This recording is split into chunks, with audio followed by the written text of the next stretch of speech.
Welcome back to business, because this is the Alham podcast. Yay! Yay! Applause! Yay! What's good, y'all? That's when you press the applause button. I love that. I love that. Who needs a real button? We got us. From my right to my left, introduce yourself. Tank Love back again. Alham Carter. It's me, Taylor. Tevin McDeezy. It's aurelius. This is our second episode, so we appreciate all the love. Like, subscribe, Shout out to y'all. Tell your mom, tell your dad, tell your best friend, tell your best friend's mom and dad, tell them to tell their best friends, to all show us a little bit of love. We appreciate that oh so much. Just a little bit. All right, new segment alert. That's that button on the sound. Yeah, that's the lights. So it's like new segment alert. We got a combine in honor of NFL season. We have a 40 time. We have a bench press. We have it's no longer up there. We have a broad jump and we have a vertical. So we're gonna start with myself with the quick fast 40-yard dash. We got our timekeeper here, Tevin. I got 40 seconds to get some things off my chest. And y'all saw from the first episode, I have a chest with things. And I like to get them off. Okay. Let's start. I gotta get a good stretch, get in position. You know. I'm gonna go off your movement just like they do in real life. Okay. I am set. First and foremost, I have my 4 big winners of the week. From the AFC, we have the Jets and Dolphins pulling off impressive wins. From the NFC, we have the Bucks and the Rams, to me, pulling off very impressive wins. Second point here, Aaron Rodgers' injury now makes the NFC East the best division of football. 4 teams that will all make the playoffs. Hot take.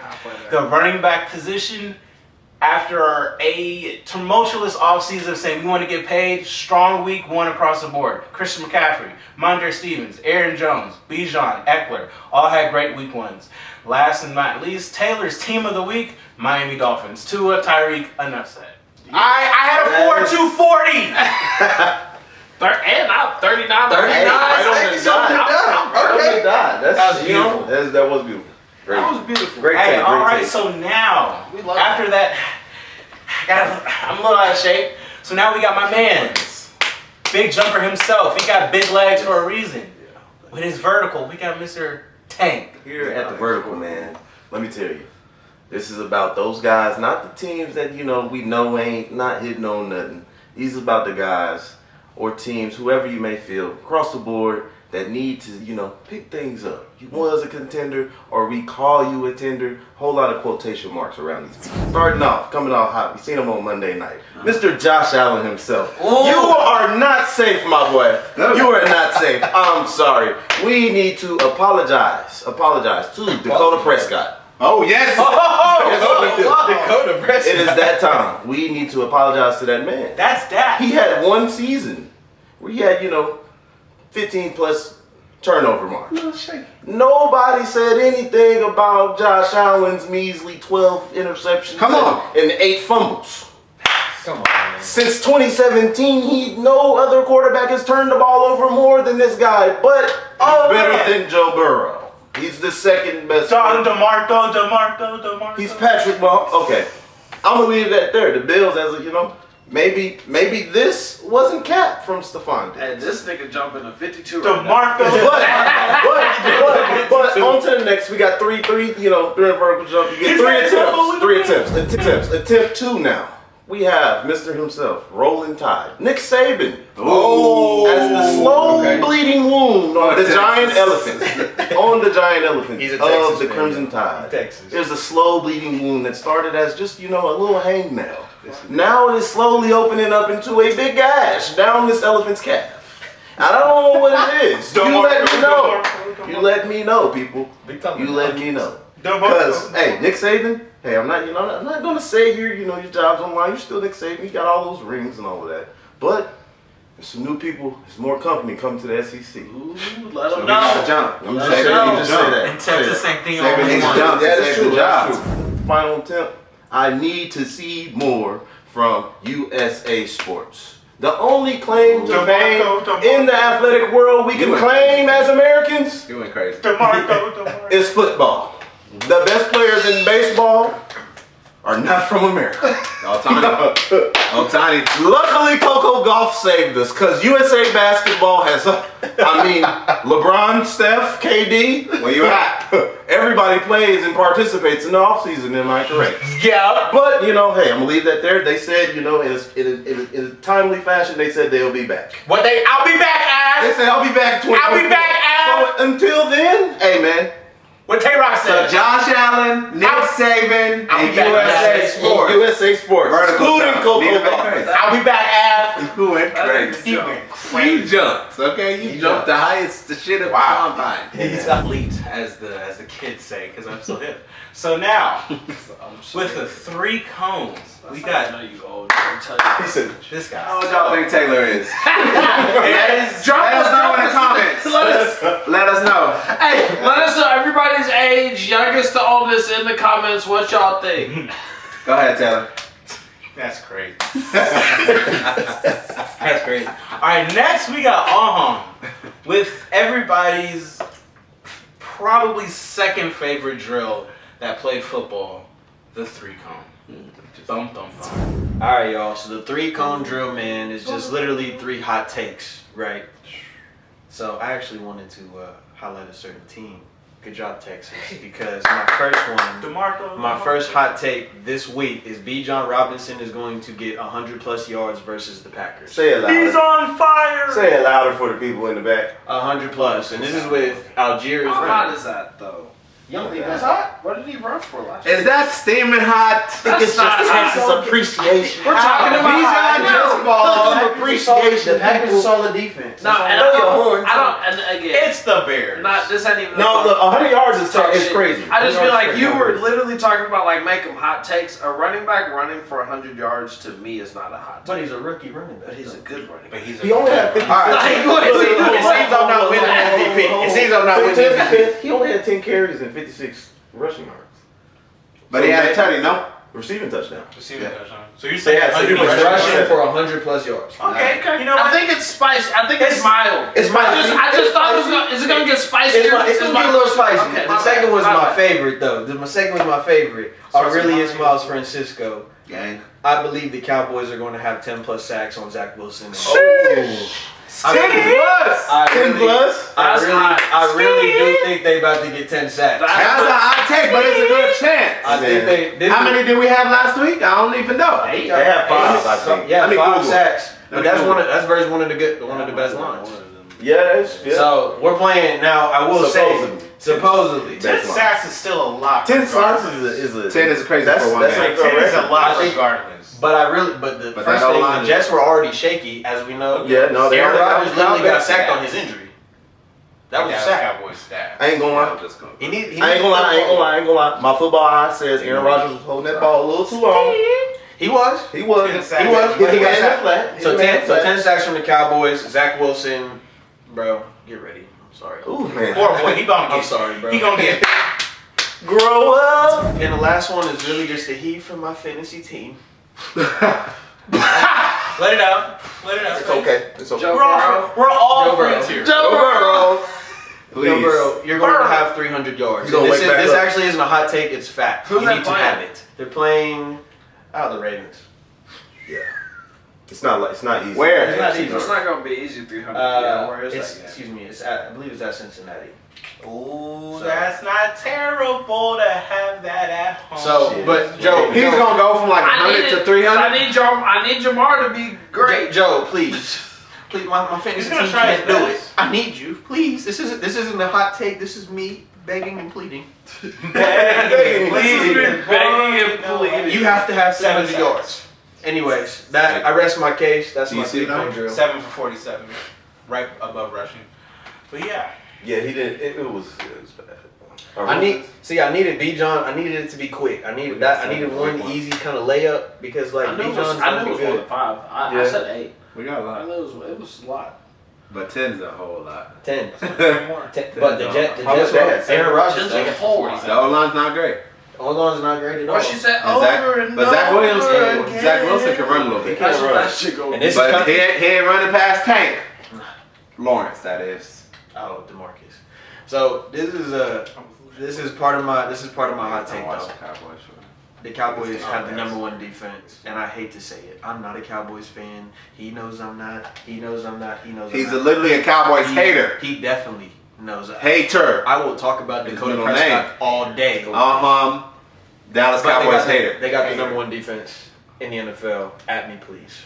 Number 2 behind San Fran, but like I'll hear number 1. I think it's #1. Michael It's a Parsons, per- bro. After It might week be 1, bro. first I think it's #1. Yeah. Got somebody out. That's in big sporting talks, but got somebody opposite Trayvon who might be better in coverage. Like, come on, bro. He is better. And we don't How many talk points about did it. the talk about 49ers Stephon get- Gilmore. get, 12. scored on? That's what I'm talking about. Stephon Twelve, Gilmore. 17. That's insane. They gave up Yeah. 17. Yeah, giving up 0 is just like hard. give up to- 0 in the NFL. Niners. You got Seven. wrong professional They won players. 30-7. No, Shutout? they You don't won see a lot of 30. shutouts. Daniel Jones made the No, playoffs I last they year. defense. Yeah. The 49ers And beat really gave up- Minnesota. No, they gave. And then they got shut out. They only had Really 12 with the defense. same They had exact 2 team. picks. Got shut out by the Cowboys. Stop talking if you're talking about Minnesota. They just gotta sit down. We gotta. Yeah, bro. I don't Don't bring need y'all Minnesota giving teams at all. confidence. Ever. I didn't say that. I didn't say No, I'm that. talking to him. Until y'all win a I'm fucking saying his game. Vikings are giving. I didn't giving say- Hey, first of all, we're not gonna act like Baker ain't Baker. Yeah, Shout out Baker. Baker Mayfield. Oh, you boomer. What has he done? Win. And now we got bench press with our very own 0-1 Vikings fan, Tevin Mickey D. Yikes. Get big, baby. Get swole on him. Let us see it. Let him hear it. How much you benching at your max ever in life? I'm gonna let that comment slide. We don't all need to went get into together. It's okay. specifics of how much I've benched in my life. About I've benched over 300 pounds in my life. They was helping him. Total. Teamwork makes the dream work. 300 pounds total. But Yeah, with a heavy spot, guys. this is my bench press. Let him hear it. And What is the bench and press? I said this, and I just people who, or players who I feel that are going to elevate their team, who are going to push their team to that next level. And the first person I'm going to talk about is, again, we talked about him earlier, but Breece Hall. Mhm. That motherfucker had 100 yards in the first half, and you can see the limp, and you can see the untrustworthiness in it, which are the 2 things that I talked about. Mm. When he gets that confidence in that leg, That's Breece he's Lightning. going to be an issue. Breece Lightning. And they're going to be probably the best team in that division. Because, Yeah. Honestly, I still that's- think they're going to have the talent to be. Josh Allen looks trash. it's gonna be between them and the Dolphins. And I think still, even with the quarterback struggles that they'll have, because Breece Hall's going to be good enough to get to in short distance and to turn around and hand the ball off to, they're going to be an issue because the defense is still going to be great. they only gotta find. You the still end got zone Breece Hall plays. RB1? Yeah, once he Because Dalvin looked once good. he feels, Alvin Carter looked pretty good, too. Dalvin looked good. Once he feels that, once he gonna- feels that, he's pushing Dalvin away. He's gonna be He's RB1. pushing Dalvin away. My second bench press, Chris Jones Second signing rep. that one-year deal is telling me that the Chiefs, he realizes his importance and he's going to take that Chiefs team. Not necessarily. Well, I still have them in my Super Bowl favorites. We saw the weaknesses that they had in the wide receiver core, and they couldn't stop anybody. Chris Jones signing that deal after being the hardest. We talked about it in the last one. We thought that was going to be the hardest holdout of the year. Yep. Losing like that at home to the Lions in the fashion that they Lions ain't just did. Bums, dang. No, Just bums. I called the Lions to win. Okay. So, right, this isn't, but losing at home in the fashion that they did, where there was this, outside of the drop catches, there was plenty of stops that they could have had. There was plenty of times where Chris Jones could have been Chris Jones, and, like, that game just doesn't go the way that it does. Him signing that one-year deal shows me that he's about to elevate them to that next level. Okay. My last bench press, Tua and the Miami offense will be the best offense in the NFL That's- if he stays that's wild. healthy, and that's just period. Tyreek Hill, That's and both I a hot know. take and a bench press. Period. I'm about to say, who's bench pressing? Tua or Tyreek? Tua. Both of them. No, Tua. Tua. Tyreek's been doing what he's been doing for years. Tua Tua going has to show us that he can continue to do this for the rest of the weeks. So, last but certainly not least, Yes, sir. everyone's third, fourth, maybe fifth favorite activity in the combine is the broad jump. So from week to week, who's going to make a surprise? Who's going to jump out the gym like we want to expect? And this week, next week, for y'all viewing the podcast when you do, will be the Tampa Bay Buccaneers, led by none other Wow. than the OU legends, Baker Mayfield. Baker Mayfield. The Tampa Bay Buccaneers looked great last week, beating the Minnesota Vikings 20-17. If you didn't see it, Baker Mayfield with his stationary, as we have come to get used to it with Baker Mayfield, throwing the dimes 20, 30 yards down the field, and not only that, but putting his body on the line to get the first down in crunch time to really ice out the Vikings from even having an opportunity. Because that's what Baker does. Not only does he throw dimes, but he also is willing to put his body on the line to block for his running backs and receivers. That's what Baker does, and I think he's going to continue to make that jump, and I think the Buccaneers are going to surprise a lot of people. After Tom Brady left, it's like, okay, who is it going to be? But Baker is making his redemption now in Tampa Bay. He's got some great receivers in Chris Godwin and Mike Evans, and we're going to continue to see them make that jump. So that's my broad jump as the Tampa Bay Buccaneers, and they showed it against the mid-ass Minnesota Vikings. There we go. He said Minnesota Vikings. I love that. And so that was our combine. So gentlemen, we need to pick an MVP here. But I think after hearing all four of those monologues right there, I feel like the MVP was kind of wrapped up after It's obvious. a certain guy went. My vote, I got Tank. I got Tank. I got Tank as well. And so there you have it, ladies and That gentlemen. was Your easy. MVP of the combine was unanimously sweep. Broomy. Give it up for Tank. This guy, Terrell Love. Tank. See, it's rubbing off, people. It's rubbing off. Horns. Shout out to him. Hook him one time. Shout out to Tank, not Texas. What the fuck? Hook him Crazy. one time. I don't know who the fuck. He's a boomer guy. Great. Alrighty. So we got the BSS. What's that stand for? Big sports stories. Like,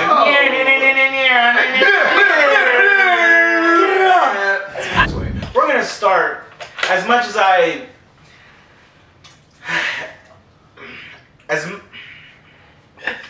don't want to say it, a team that plays in the National Football League.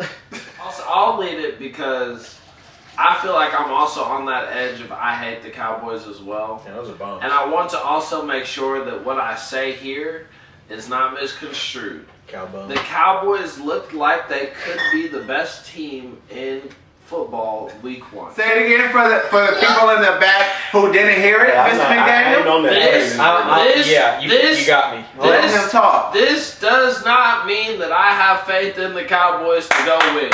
I don't want that to be misconstrued. Preach. I still think that the Cowboys, out of all the teams I've played this week, they looked the best all the way through, offensively and defensively. They had too many weapons offensively, and Dak didn't play the way that we assumed Dak might have played game 1. He played I don't necessarily, and again, I hate them, but they looked good. I hated how good they looked. They didn't play right.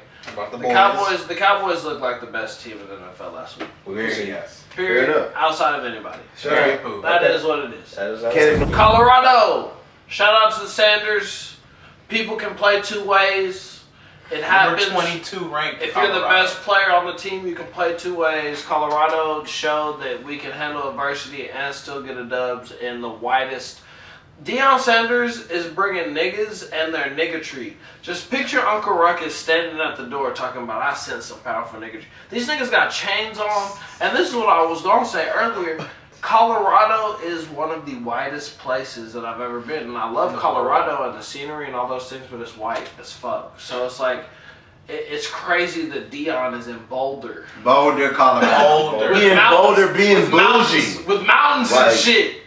With 4 toes. He got the 3 best toes. view in America. He got the best stadium view in America. 3 toes, okay? Listen. 3 toes. 3. But shout out to Colorado Buffaloes. I think them niggas are going to be great this year. They'll be fine. He's a great coach. They're gonna make back a to the game. NFL real quick. They'll make a bowl game. Yeah, for sure. Aaron Rodgers hurt, out for the rest of the season. Hate to see it. Like, my fantasy that shit coach is went really back up trash. and And also, I still think that the Jets have enough, and I talked about this in my bench press. They got a good running back core, they have good receivers, and they have a great defense. Zach Wilson is still their quarterback. Zach and Wilson even is still Zach Wilson. last year when Zach Wilson was their quarterback, they had all this greatness. What was the They record? still didn't make the playoffs. So now they're just gonna They're right do back it there. again. With The Zach- replacement for the Jets this year was like, we have a Super Bowl winning defense. All we need is one piece on offense. Right. That one piece was the Hall of Famer in Aaron Rodgers. and he got hurt. He 4 tears plays. his Achilles in week 1. 4 plays. Barely even got a throw in. He threw one fucking pass. Tears his Achilles. No other franchise other than the New York Football Jets. Jets would do something like that. It's sad, It's crazy. but also it's just like it would only happen to the Jets. It's so unfortunate. And now, like all the hope, all the they got receivers, they got defense. It's over with. Because here comes Zach And that Wilson. sucks for Q-Ball. That sucks for Garrett. Garrett Wilson. Garrett Wilson is a dog. Now he got to get the ball from Zach. Like what? Here's my question: do you guys Sucks. think he stays quarterback, or is there somebody else that could possibly? There's For there's now. nobody free like the best available free agent quarterback is Matt Ryan, and that's not saying much. Carson So Wentz? Cam Newton, Carson Wentz. Cam Newton and Cam Carson Newton's Wentz are not- not better than Cam Newton. Carson Wentz is better than Matt Ryan and Cam Newton currently right now, to date. Carson Wentz. I hate to see it. Did you not watch Carson Wentz? You Matt watched Ryan the played Colts. football before or longer than Carson Wentz. Did So- you watch the Colts? Let me stop y'all. They real were quick. they were not a bad The team number last 4 year pick in the draft. So because they shut him Here's down. another But one. Carson Wentz also played for the Colts and got them that Yeah, number it's 4 true. pick. So Taylor, here's another one. They For both you. assisted. They all booty. Here's a name that's randomly reemerged in the midst of it all. Don't do it. I don't want to be Okay, I just want to hear. I just want to hear what y'all had to say. Uh-huh. Colin Kaepernick Bro, we got reached out to the Jets and said he's interested in being the quarterback for New York. Taylor sound like he want to say something disrespectful when he don't. we gotta let 'Cause this- he know we some real niggas. Bro, He know we it. gotta let this go, I'm man. sorry, This man has yo. not thrown a football since It's been 2016.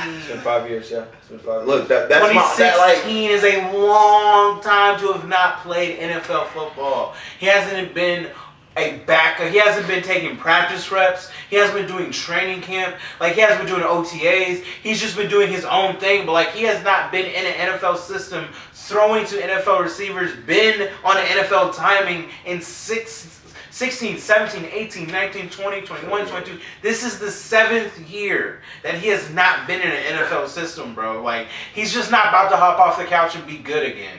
No athlete is going to hop off the couch after 7 years, especially in this Why do you one. think he's just been sitting on the couch for 7 years? Not by him being If he showed lack us- of talent. If he showed us the contrary, that he's been working, that he's been trying to get ready for an NFL roster all these years. He did a workout, I think a year ago, maybe 2 years ago. And he still looked like he could throw that thing 60 yards down the field. He still looked like an athlete. He still looked very good, like he could make them passes. Yeah. Why not? My thing is, we seen Cam Newton did it in 8 months' time. Did what? He didn't look that He good in he New can't. England. He had it like that season off where nobody was messing with him. Then the Patriots took the chance, right? And it was 7 and 8. was it Cam Newton? I don't Was want it to get 15-1 Superman? I don't want to get too far from And the like, question. not I don't want to holding get. I don't up want to to get that. too far from Aurelius' question. Why do you all think that he hasn't had an opportunity? I think it's obvious. we know This why. is It's more, obvious This why. is more fan service. But why do y'all think he hasn't gotten a spot? I mean, he's better than at least 32 backups, right? Is he? I don't know. And I I would haven't say seen this him is- Look, play. you know what my counter to Workouts that and is? playing the game and No, reading but the defense just and in making his the right time- decision. Just in his time that he hasn't My had a counter job. to that is his last stint of games and like consistent stint of games in the NFL is eerily similar to Cam Newton's last stints of games, and like where he was still that dude on a contending team. And it's very similar. Those last 10, 12 games, it's like, man, bro, I want him to be in the NFL because of because of who he is. It would mean so much for him to go out there and take a starting snap. But quarterbacking my team for 17 games is like. I don't want him to be like Because it does us a disservice, I think, if he comes back and he's a backup. Like, if he's just a backup and he's not even like, you know. He's not gonna start. Nobody is going to come. But like those last games, bro, he won. He in 10 games, he went like 1-9, 1-8, 50% from the field, 8, like, you know. So this is where I lie with Colin, right? I think I agree with your sentiment, right? I think it's a majority of it is because he was blackballed and because he was not given the opportunity to play that we haven't been able to see him play for a long time. However, we've seen a lot of horrendous. That's true. Horrendous. Trey Lance, we're looking right at you. A lot of condonement. Trey Lance. Horrendous quarterbacks, A lot right? of condonement. So it's like, as much as I want to say yes, like, it is a mix of he hasn't played. So I do agree. Like, I don't want Colin Kaepernick coming to be my starting quarterback right now, right? And also, like, I do think there's more to even him being bad. Like, I still think there's a service or reparation, for lack of better words, for him. He Reparations now. He deserves the opportunity. No, yeah. For like, that's a bad word. For his situation, for lack of a better like, term, you know, I feel like he at least deserves the opportunity for how, like, I don't think he's as bad as some of these other quarterbacks we've seen in the last 2-3 years. Facts, but I just think he's gonna be in that tier. Broncos. And like, how much is that really helping if he's just a 4 to 6 win quarterback? like, I don't want him to come back and beat Jarrett still. But I also, Because he took team to the Super Bowl. That's what he's gonna be. Back up for the I've also seen Colin Kaepernick do things with a team where it was like, if it wasn't for that defense and for the few weapons that he had, because he didn't have just like the best receiving core when he was. But he had the perfect receiving core for that offense. But and like the Jets is a place where he has a great running game and he has a great receiver for that offense. He wouldn't be alone. And he has a great defense. He's Which is accurate like in this. the offense. This really feels He's like gotta the be- same 49ers team not. that nigga played with in a very like There's no distant Frank relative. You know what the difference There's is, no though? Frank No, Gore it's- back there. The difference is this, though. I think what they Brees say Hall with- down no to Cook Joe Staley. combo. with Could be their nice. the stuff they Alham's have, played for There's no years. Joe Staley. the stuff they have, he could work if he is still Colin Kaepernick, like still what Colin we're Kaepernick. saying when he was So- in San Fran in 2014. To, Right. to Tank's point, can I add on to that real fast? Like, I want to go ahead and highlight kind of the Deshaun Watson case, not necessarily the context, but literally, Deshaun Watson hasn't played in 2 years, and he came back and he was, I would say, abysmal. During the last 6 games of the season last year, he didn't look good. But Yeah. like And he so now we're talking about Colin Kaepernick, who hasn't played in 5 years. 8. And Deshaun Watson was practicing with the Browns. Colin Kaepernick hasn't played with a team. He He's hasn't got just been hit. doing He's his now workouts. 35 years old. Sean Watson never been in the Super Bowl either. but like this past Well, I don't Sunday, know if Deshaun that's Watson. super relevant, but yet all that to say is like I'd be like I love Colin Kaepernick and what he stood for, but you also got to realize when he started kneeling, he was on the back end. Like Blaine Barack Obama was Blaine president. Gabbert was the one who benched him, and Barack Obama was president. But That's Blaine how Gabbert is the president- one who unseated him. And where's Blaine Gabbert at? Is even in Backup. is even in Yeah, he's a the backup. Because like that's the other USA. part of it is that like when it all was transpiring and he was still playing and he was still kneeling and all of that stuff, it was, you know, like those teams were in playoff contention, and then we started to see the drift. It wasn't him. Yeah. Well, But shout this out- 49ers team, this 49ers team. It's the second best team in the NFL after week 1. So like Colin Kaepernick left a great 49ers team, would now be coming back. Like the question with Colin Kaepernick is always like, could he do better than the worst quarterback or the worst 15 quarterbacks in the league? Yeah. And I think the question is always like, yes. If he's Right? given enough time, like those quarterbacks are given, Yeah. I think he could. But we Y'all know are he's asking not. somebody We know to he's been come blackballed. Yeah. We know like the NFL owners don't want to see him in the league because he's a Negro who's very good at football and he talks too loud. And we want our football players to just be good at football Yeah. and not talk too loud. So that's what it is. Speaking of black athletes who speak too loud but still get the W's, get the wins, What is Devin? Coco Gauff. Coco Gauff, man. Hey, on Women's Devin. tennis player, just won the U.S. Open. Yep. The youngest women's player to ever do that since the GOAT of all sports. My take. The GOAT of women's tennis for show. The GOAT of tennis, arguably, Serena Williams, who won it at 17. Coco Gauff just won the U.S. Open in New York at 19 years of age. Again, soon to be the #1 player of the world. Coco Gauff, fellas. What do we think? Is she the next Venus Serena Williams?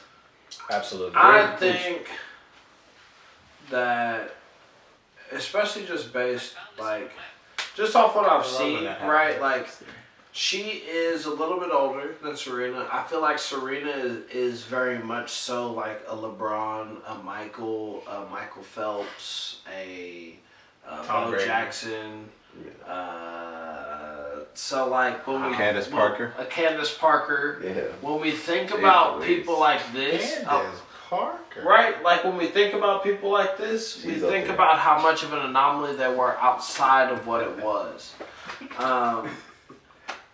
I think it takes a lot to get to that level of Serena and Venus. I don't think that she's far. I think with tennis especially, it comes with longevity. How long can she continue to win and be great? I don't think that she's not great right now. She doesn't have the aspirations to, right? But like, especially with tennis, I think it is like how many can she win? Because the last person who beat Serena didn't go on to continue to win. Sloane Stephens. I agree. I just think I hate these comparisons of like, man, like we compare LeBron James to Michael Jordan. Like it's just an unfair. I did that. It's an unfair comparison. I think like if y'all watch Coco Gauff play, like everybody says how unorthodox she is. You're talking about Serena Williams is one of the most powerful players to ever play tennis. She was hitting like 130 miles an hour. It like single-handedly blowing all other women out the water. Now Coco plays like they say her moves are unique.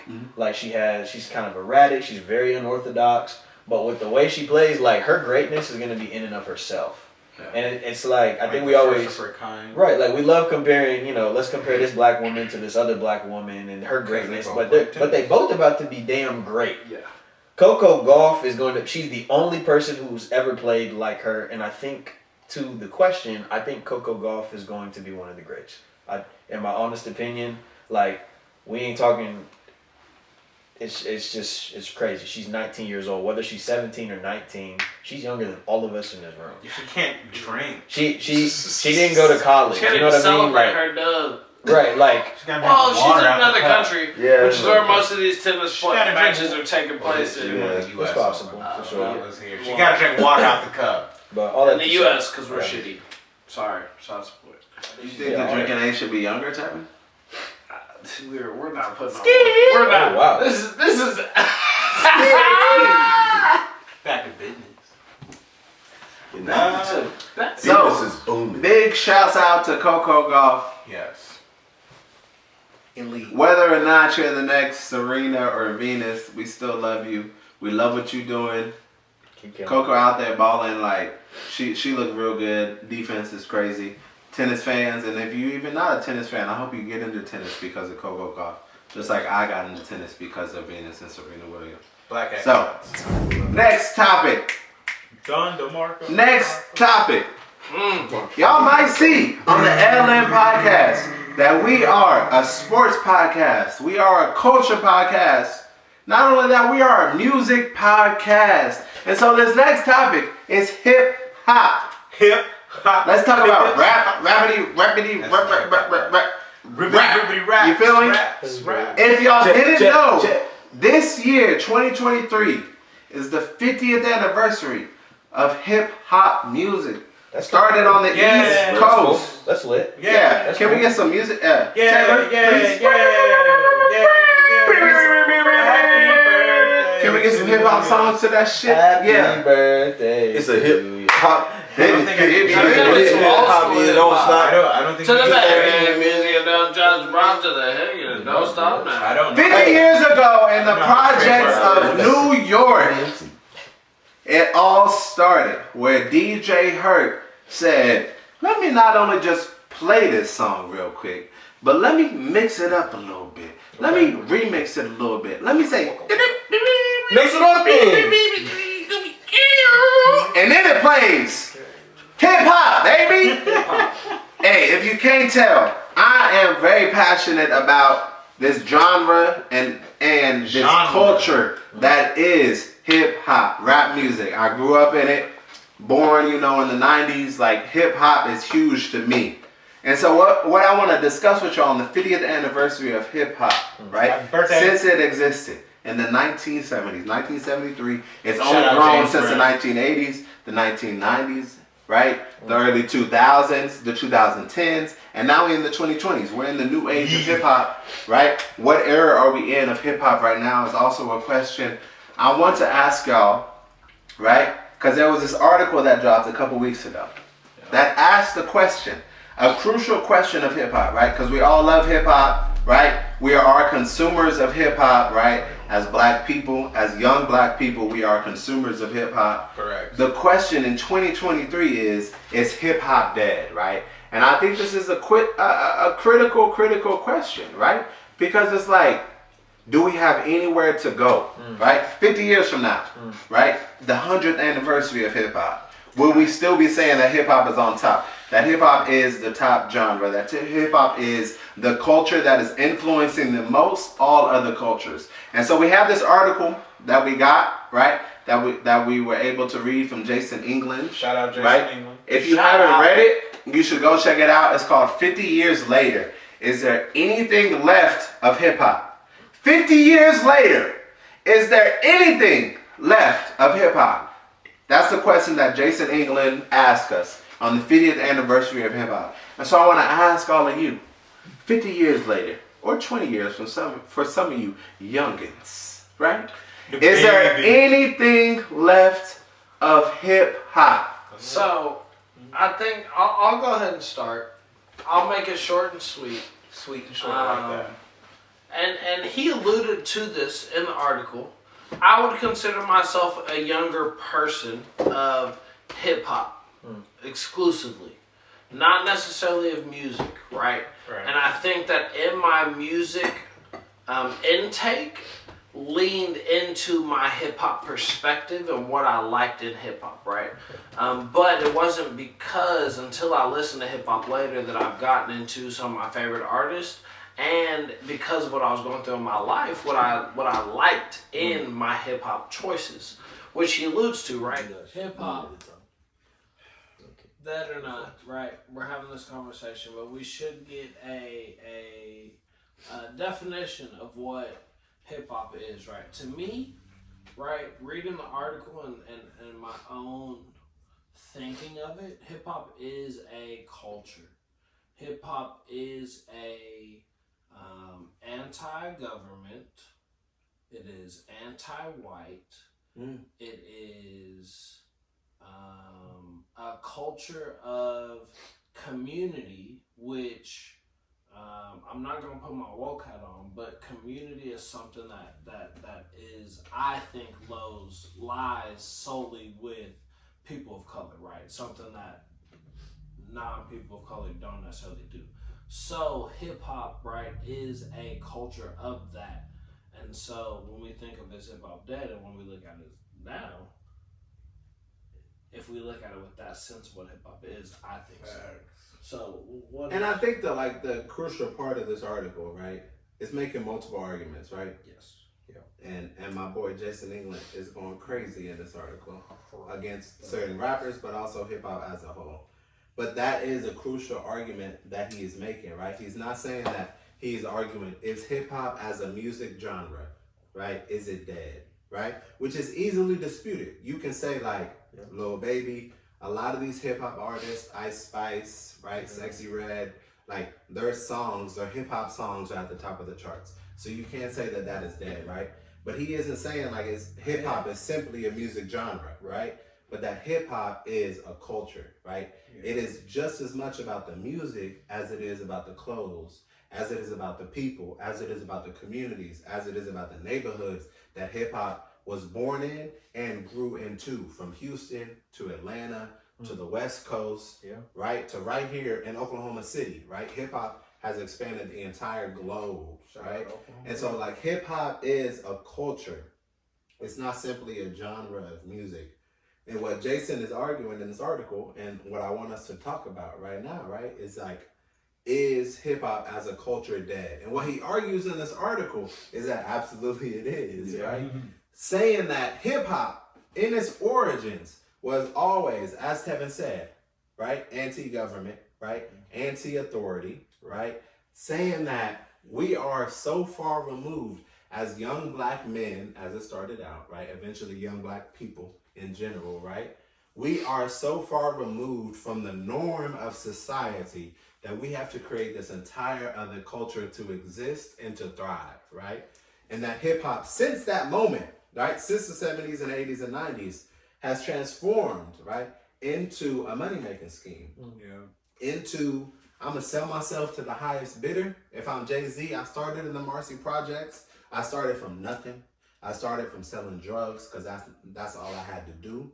To, I'm gonna sell myself to Roger Goodell in the NFL because that's where the money's talking about, right? That is where like I can make the most money on these Super Bowl performances, and I'm gonna keep on going and keep on making that money. And that's where this argument, right, is really had, is like, has hip hop just sold out to the white man? To be very, because race and class are intertwined in this article and in this argument of like, hip hop has always been black. Hip hop has always been black and poor, right? And so now we've gotten to this place where hip hop rappers can make a career out of rapping, right? And sell themselves to the highest bidder. So now the question is, are folks selling themselves to the highest bidder, right? In sort of like substituting the art and the culture of hip hop, like the core of this shit, right? Like, is hip hop dead? I think that is the question of, is hip hop dead to me or not, right? So like, that's the question to y'all. It's a big question, but it's like, I'll go. I'll say that all those, like, I definitely got that takeaway from the article, that it is like, it's like what made hip hop is that counterculture. But on top of being a minority dominated counterculture, we were put in a position to where, like, off the rip in the 80s, right after 10 years, we got white rapper dominated groups. Right. We got Eminem that we gotta is he hip hop or is he just Eminem? Yep. And like, people in the community can view him not as hip hop, but to the world he's hip hop. And like that level of like that question, I think, is the preface of what everything is now in the hip hop in particular. And it's like those questions with Jay-Z, it's like, man, you seen it all. You lived through it. You was rapping with these guys. You created the hip hop culture, essentially. Yeah. And it's like, but at the same time, it was in the midst of all that creation, they was looking at a white rapper doing numbers more than them. Right. And so it's like, you looking at it, it's like, it now it's more obvious that it's a lose-lose situation, because it's either I'm selling myself to this label or I'm working with him. Wow. Yeah. And I think that's the question, because it's such a gray area in hip hop, and it has been. I think that's my takeaway, just like digesting Jason's article it was just like, I think that's the thing we missing in hip hop, is like that question of what is, like, we've been accepting it, like not recognizing the things that we should have been recognizing. And it's like, it's just been slowly just been growing and growing. And it's like, well, if this is our culture, we've been accepting a whole lot of other stuff, and we've been having to adapt way too much more than, say, country music has. Yeah. And it's like, that question it makes it hard for me to talk. It's just in my opinion, it just makes me really hard for me to be like, man, like, it's such a dualistic viewpoint on it, because it's like, I know he with us, but it's like, at the end of the day, he an individual too, and he got to make his capital gain, and I can't knock that. But it's like, and I know on another level, these people are dealing with these type of these complexes that they got to go through and work out and sort out. But it's like, I think that was the one thing Jason did kind of leave out was just the community itself. Its recognition on how do we honestly assess the hip hop community and culture today? Because like some of these things that are happening are just elevated instances. Because like think about it, Kanye is everything that represents hip hop. He is counterculture, right, even to the highest of government. Yeah, and he was shunned. Mm-hmm. And like the effect of it, we seen it because like Kyrie was basically a hip hop, or basketball is hip hop. Kyrie was basically the Ye of the NBA, and he was shunned for it for their own reasons. But it's like that's the culture.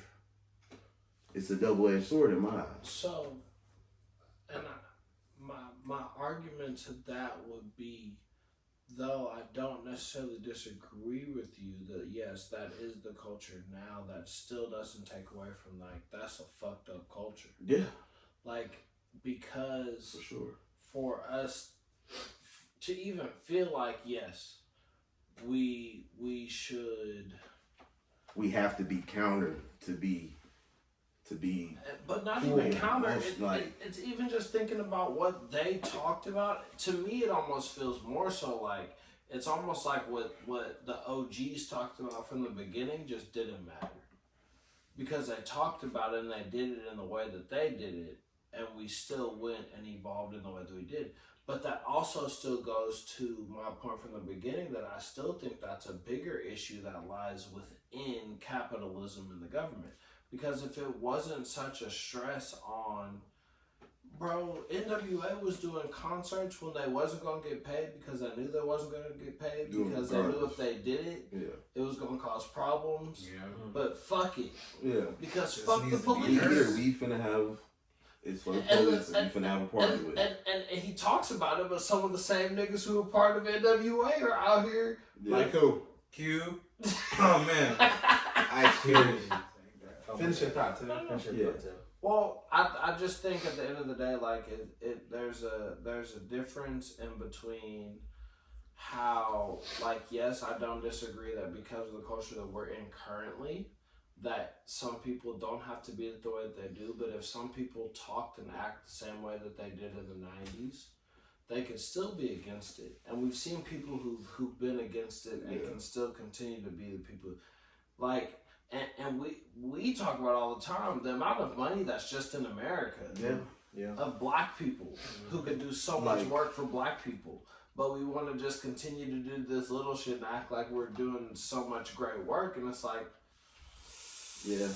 what are you? But you're a sellout. Like before, you're selling out. Like, and it's like I get it. I understand that. Like, not that I get it, because if I had all that money, one, it's also hard to think about people who get all that much money. How are you getting this money if it's not on the backs of people who are struggling for it, right? Like, it's hard to do that otherwise, right?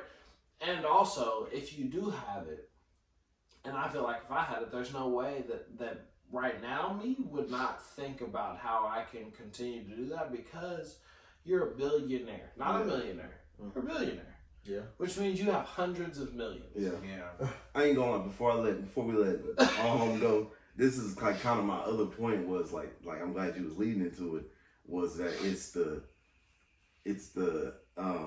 like where is 50 years later, where is hip hop? And I don't want to say necessarily it's dead, because of the impact that, like, it's still a culture and it's still a sought out after culture. Mm-hmm. So it's like I can't say that it's dead when literally like the biggest name brand corporations and companies in America are literally across the world. They're using hip hop figures. They're calling these people, using this and facilitating the money through it. So it's like all those guys that was back then, this is how they're handling hip hop now. It's in the business realm. But is that not capitalism? I mean, it is. It is. Like, as much as I want to agree with you, but it's like that is still just the idea of money is more important than the culture. Because when we talk about what he says in this article, hip hop at the beginning was how much representation did you have in your community? Did your community rep you? Could you go out and be talking to the prostitutes and the folks that we criminalize nowadays and still be playing your music and not care and just be with them and in a loving community and circle. That is very different in the world that we grew up in. And it's like, as much as I want to believe, like, yes. But that's how big. And also, you're still shitty for doing that. Like, I don't care what you say. I don't care what you think. You're shitty as a human being. Especially as a human being of color. Because if you've grown up in that, if you are an East Coast rapper, you grew up in the 90s and you a cocaine baby, you saw what Reagan was doing to black people, you saw what the government was doing to all these people, and we're still going to be like, I like that green. I like that green. And also, not only do I like this green, you're talking to Jay-Z right now in case I'm gonna get this money and marry a woman who's way younger than me, but who's the biggest entertainment star, and still not do shit for the black community. I believe these men are in those positions, in those rooms. Those dudes are literally looking life or death in the situation. It's either be up 30 million or be dead. And so it's not that I don't disagree. And with you. It's hard to, as a human, I still got, as an individual, I know what I'm standing for. I know what I'm fighting for. But at the same time, does it, if I'm 9 feet under for the right reasons, am I serving as just as I can, potentially have the ability to, if I'm still walking? And so maybe my fault lies in, if you don't stand for nothing, you gonna fall for anything. I mean, that's true. And like, true. As much as he wants to do whatever he want to do, he don't stand for shit. Yeah. He don't stand for nothing. He don't stand for black people. But money. But money. But green. But nothing that look like him. But nothing that people can't get to, got resources for, can get.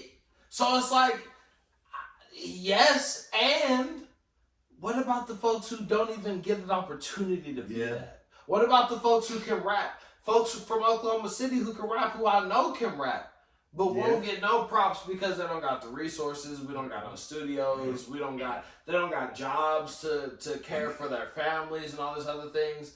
But I think that's why it's hard to say that hip hop is dead, because it's literally it's putting all the pressure of all community, of culture, on hip hop. But can we not you know what I'm at saying? least help? Because that's more like, all of that is big. That's the same situation going on in schools.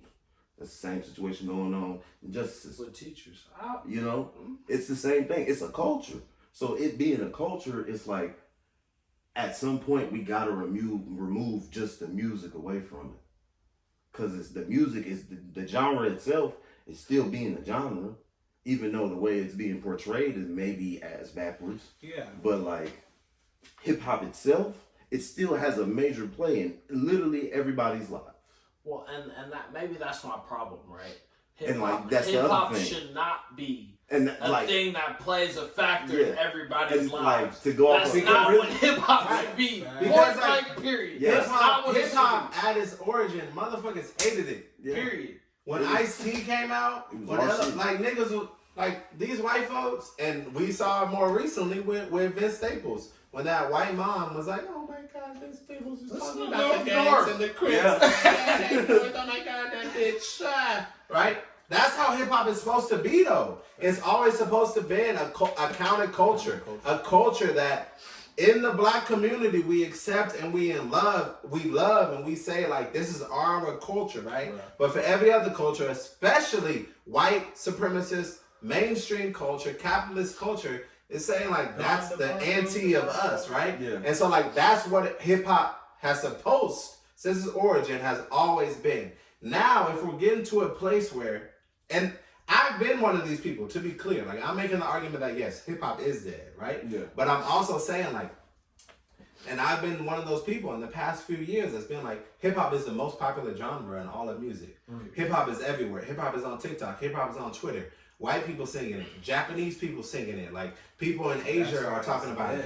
People all over the world are talking about hip hop music. People are trying to emulate hip hop music, whether it's in like fashion or like West African culture or Australia or West Europe or anything like that, right? Everyone's trying to be hip hop culture. And so it's like, that is also a plus, but it is a plus for the individual artist, while like Good job. opposing the culture and the community, the black culture and community in the United States that has always been a part of. And I feel like that is like the crux of this article and the crux of like, yeah, like hip hop sold out. Yeah, like hip hop's biggest artist said, like, fuck all the pro-black, fuck all the UNITY, And for the fuck all of OGs, that, and like let me go and get my bag. Let me go get my money. Let me go perform on VMAs. Let me go perform on all this shit, and stop saying like fuck all of that. We got our own. Yeah, we right? make our own VMAs. And And I for feel the like that's OGs, where like the hip hop is sold and for out. the OGs, it's worse because it's like these are the same niggas who was doing fuck the police, who was literally getting stopped at their shows and saying if you perform this, But even we're gonna niggas. arrest you. Right. So like this nigga talks about it. He talks about Ice Cube. He talks about Jay-Z. He talks about Ice-T. Everyone in here who was like saying like all this sort of like anti-establishment, anti-government stuff back in the 90s and the early 2000s has been on BS now, right? Like is on some like very neoconservative Tucker Carlson stuff today. But even the new people today are very much on like some neoconservative and on some like, hey, it don't matter who's rapping my music as long as they're rapping my music and selling my records and I'm getting money, I'm good. And I want to speak to that for sure. Yeah. Like, my big thing is I've thought hip hop is dead for a while now. If I'm being completely honest with you, I just think that once and to all of y'all's points, I think you really brought some great points. Aurelius, you had some great points as well. But when you really think about it, I mean, for as long as all of us have been alive, honestly, we can predate the 60s at this point. White people want what black people have. Mm-hmm. Straight up. And so Elvis. And we talk about yeah. But in my mind right now I'm thinking of Eminem, straight up. Mm-hmm. It is like the reason why, and even Mac Miller, like I love Mac Miller and Eminem, rest in peace, Mac Miller. But I think white people always try to insert themselves in there. And so then you start having hip hop gets torn down even further by things like the frat boy movement, right? And so in this article, we Young Gravy, like so folks that are white that almost kind of parody, It is. It's a joke. Culture, It's literally a joke, and they're selling a joke, and people are just eating it up as music. Like if you fuck with Young Gravy, you are just listening to a person that's literally disrespecting rap by just not trying. Right, It's just scary. It's a scary movie as a rapper. Is Young Gravy. Like Eminem and Mac Miller gave you substance. And not only substance, but substance from a place where they had experience. It was like fully, Eminem. yeah. Eminem had Where experience. from? Mac Miller from Experience. Pittsburgh. I don't They were necessarily fully I don't want to embracing.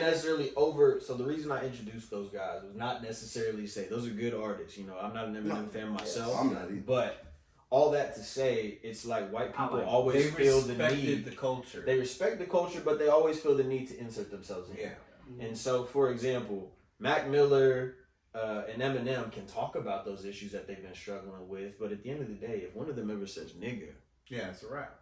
which I think is a staple to hip hop culture as well as the word itself, right? And I think it's NWA. important. It's became like niggas with attitude. Like it's important.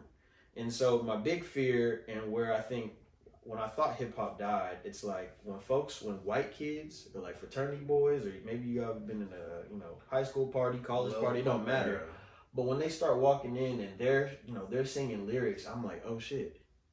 Oh, they're gonna say. They hold up, as we say in that film, they have made space and they took their space.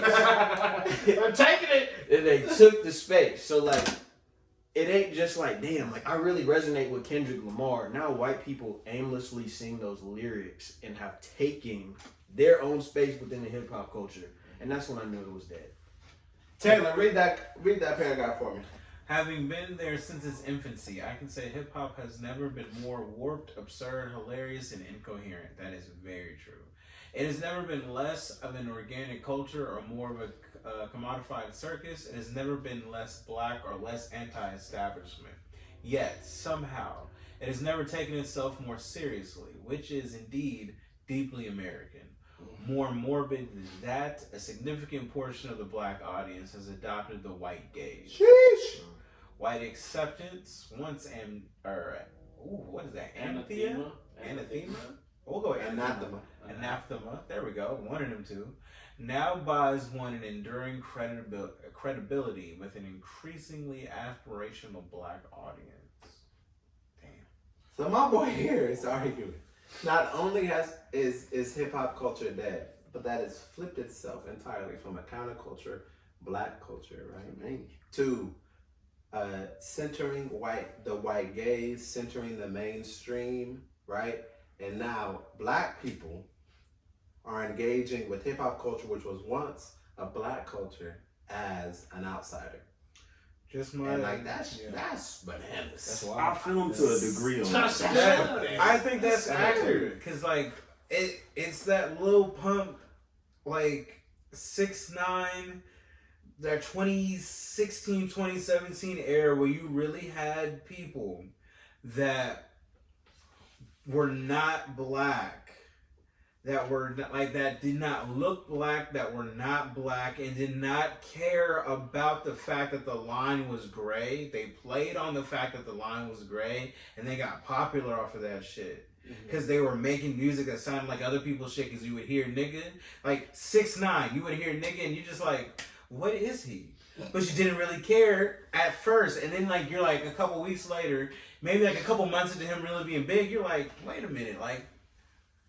He's not black. Like he's not light skinned. He's Hispanic. He's Puerto Rican, whatever. I don't want to misspeak, but I know he's not African American. I know that because he said that he's not. He said it in videos that I'm not black. He himself has said that, so he's confirmed it. These other dudes that are just like white rappers, the play with the line rappers that are sometimes white, sometimes black. I'm not gonna use Logic, even though that's a whole nother episode. Like these sometimes white, sometimes black rappers that you just don't really know. And yes, he's mixed, but he shouldn't have Logic. to. If he's I'm not white. He's okay, white. I That's gonna open up a whole can of worms. That's why I said that's for a whole other episode. Because yes, he is mixed race, so that's why I said that's a whole. Black. Yeah, that's a whole other episode. Like I'm speaking more of the Lil Pumps, the ones that are just like that are at least Logic can give you good music when he wants to, but like you're giving me bad music, so you're disrespecting the culture you're trying to infiltrate. So now that's straight up telling me that you're that is crazy disrespect. You see what he's doing? Hey, he's a Minnesota. How about them Cowboys? They won in all this crazy. I'm gonna wrap this up with this. Just like that 2016, 2017 era, I feel like that killed hip hop because it killed rap. Because music is the most influential and easiest way to connect people that aren't from the same culture. Listen to this song. See if you like it. Oh, I like this. Bam, now we connected about something. Now I can tell you all about this artist. You can hear about his story. Bam, we just connected about music. Music is an easy way to connect people. So if white people who are not from this, that, and the third, are not from the hood, are not from shootouts, are not from trap houses, are not from this, that, and the third. Politicians. And they can hear this shit so easily from people that look like them, that is now telling them it's theirs. And that killed it. Because now you got Young Gravy. You would not have, like, Young Gravy would not, like... He's pissed at Young Gravy. And I'm not... And, like, you know, I'm just using him as an example because, like, he's not rapping. Like... He's putting words together, but he's not rapping, bro. If Young Gravy came out in 2003, he wouldn't last. Tevin. But he can last in this day and age because rappers that look like him have already pushed through that first wave of failure and looking silly.